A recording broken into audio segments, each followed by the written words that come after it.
Excellences, Monsieur le Président de la Fédération de Russie, Excellences, Messieurs les chefs d'État et de gouvernement du continent africain, Messieurs les présidents des instances régionales et sous-régionales africaines, et distingués invités, Mesdames et Messieurs. Et je voudrais tout d'abord saluer et remercier Son Excellence M. Vladimir Poutine, président de la Fédération de Russie, et l'ensemble du gouvernement de la Fédération de Russie et au comité d'organisation pour l'invitation qui m'a été adressée et pour l'accueil combien chaleureux qui a été réservé à ma délégation à l'occasion de ce deuxième grand rendez-vous Russie-Afrique à Saint-Pétersbourg, ville-pont chargée d'histoire. Excellences, Monsieur le Président, distingués invités, la tenue du sommet de Saint-Pétersbourg, moins de 4 ans après celui de Sochi en 2019, témoigne une fois de plus de la qualité du partenariat stratégique entre la Russie et l'Afrique. Un partenariat fondé sur une amitié de longue date, la sincérité, le respect mutuel, toutes choses qui impriment un caractère spécial à nos relations. Le Mali n'a certes pas de continuité géographique, encore moins de langue en commun avec la Russie. Cependant, nos deux pays entretiennent de solides relations d'amitié et de coopération depuis 1960, date de l'accession de notre pays à l'indépendance. En dépit des bouleversements intervenus, nos relations se sont densifiées et diversifiées avec des succès et des réalisations dans les domaines stratégiques comme les infrastructures, l'agriculture, la santé, l'enseignement supérieur et la recherche scientifique, la géologie et les mines, ainsi que la défense et la sécurité. Malgré la situation géopolitique et la conjoncture mondiale, il est évident, et cela est bien un constat, que le peuple malien est fortement mobilisé aux côtés des autorités de la transition, dont l'objectif est de construire et de consolider dans la durée un partenariat stratégique gagnant-gagnant entre le Mali et la Fédération de Russie pour le bonheur de nos deux peuples. Un tel partenariat est d'autant plus indispensable que la Russie a su prouver dans les moments difficiles son statut de partenaire traditionnel du Mali, tant par sa fiabilité que par son dynamisme dans l'accompagnement de notre pays pour relever les défis cruciaux du moment, tout en respectant notre souveraineté. Convaincu que la restauration de la paix, de la stabilité et de la sécurité est la pierre angulaire de tout développement, nous avons décidé d'assumer pleinement notre responsabilité première, qui est de protéger nos populations et de défendre l'intégrité de notre territoire. Ce choix stratégique intervient après une décennie de présence des forces internationales sans résultat tangible et dont le schéma consistait à entretenir la menace sur notre territoire et nous maintenir dans la dépendance. C'est pourquoi, dans le cadre du renforcement des capacités opérationnelles des forces de défense et de sécurité, le Mali a noué avec la Russie un partenariat militaire dont je tiens à saluer la fiabilité. Ainsi, avec l'appui de la Russie, le Mali recouvre progressivement sa pleine souveraineté sur l'ensemble de son territoire et nos forces de défense et de sécurité opèrent en toute autonomie et en toute liberté d'action.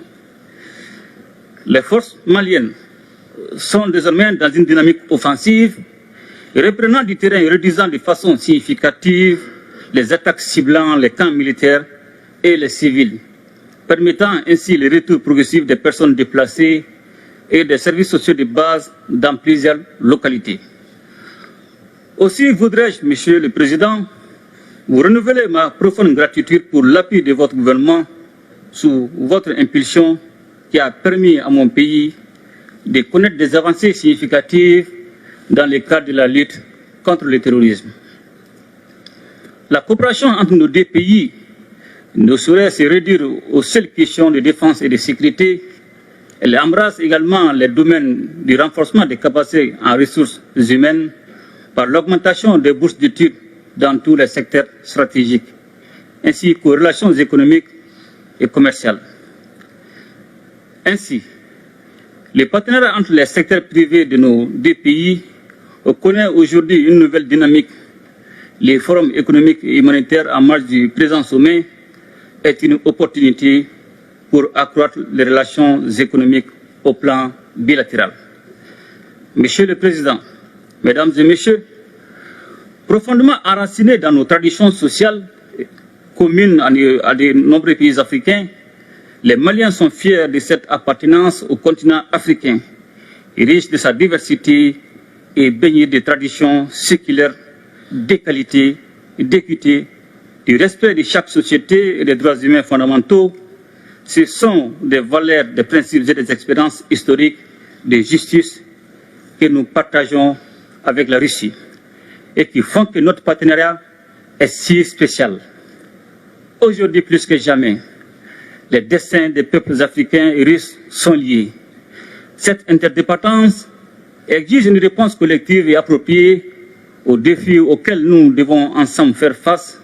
Sans cette cohésion, l'affirmation de la souveraineté pleine et entière de nos États, la lutte contre le terrorisme et la pauvreté, de même que la promotion des droits et des libertés, ne peuvent être conduites efficacement. Comme vous le savez, la région du Sahel en général et le Mali en particulier est depuis quelques années en proie à une crise multidimensionnelle résultante de l'intervention de l'OTAN en Libye. Et cela a rendu plus vulnérables les populations déjà confrontées aux effets combinés des facteurs sécuritaires, sociopolitiques, économiques, climatiques, environnementaux et récemment sanitaires liés à la pandémie de la COVID-19. Je voudrais également saisir cette occasion pour remercier tous nos amis et partenaires qui continuent d'exprimer leur solidarité et leur soutien au pays du Sahel en vue de renforcer la résilience de nos populations face à l'insécurité alimentaire et nutritionnelle cyclique. Aussi voudrais-je, Monsieur le Président, encourager la reprise des discussions relatives à la conclusion d'un accord international juste et équitable permettant l'exportation des céréales à destination du continent africain.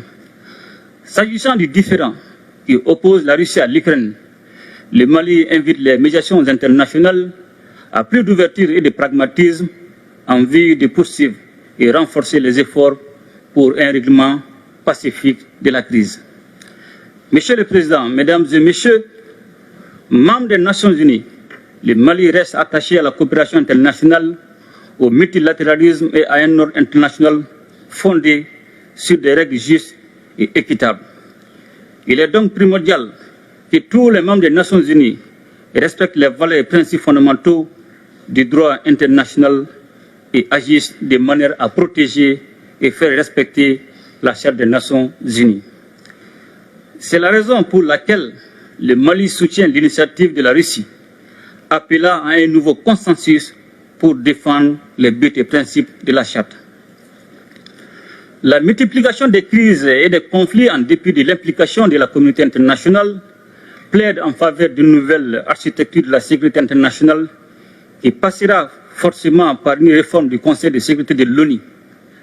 Notre organisation commune doit s'adapter au monde multipolaire afin de conserver toute sa crédibilité.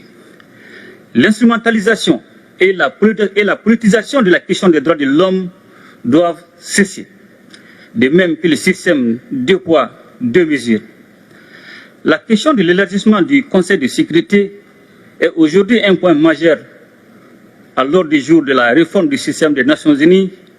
Elle est nécessaire et justifiée avec la proposition de l'Union africaine qui réclame seulement 2 sièges permanents pour l'Afrique.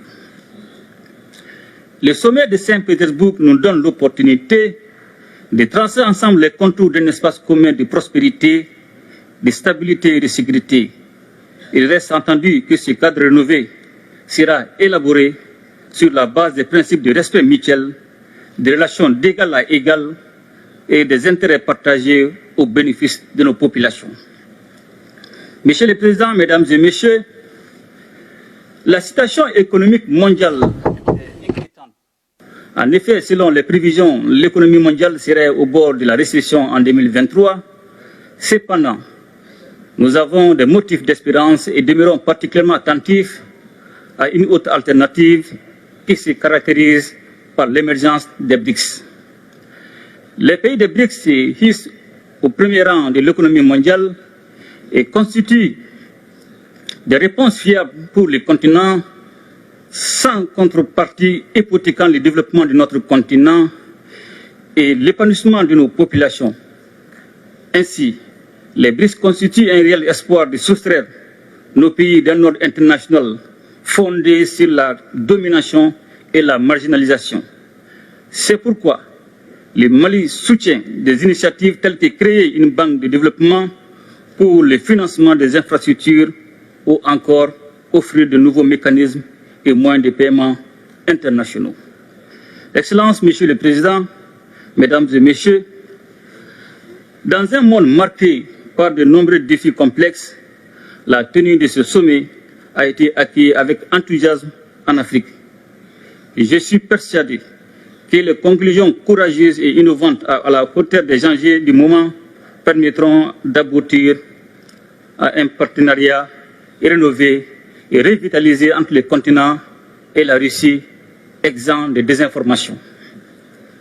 Je ne saurais terminer mon propos sans réaffirmer notre entière disponibilité à poursuivre et renforcer ces relations avec l'ensemble des partenaires sur la base du respect des trois principes qui guident l'action publique en République du Mali, à savoir le respect de la souveraineté du Mali, le respect des choix stratégiques et des choix des partenaires opérés par le Mali, la défense des intérêts vitaux du peuple malien dans les décisions prises. De même, fidèle à son engagement panafricain, mon pays continuera à œuvrer au sein des organisations sous-régionales et régionales pour la réalisation de l'intégration africaine. Vive la coopération russo-africaine!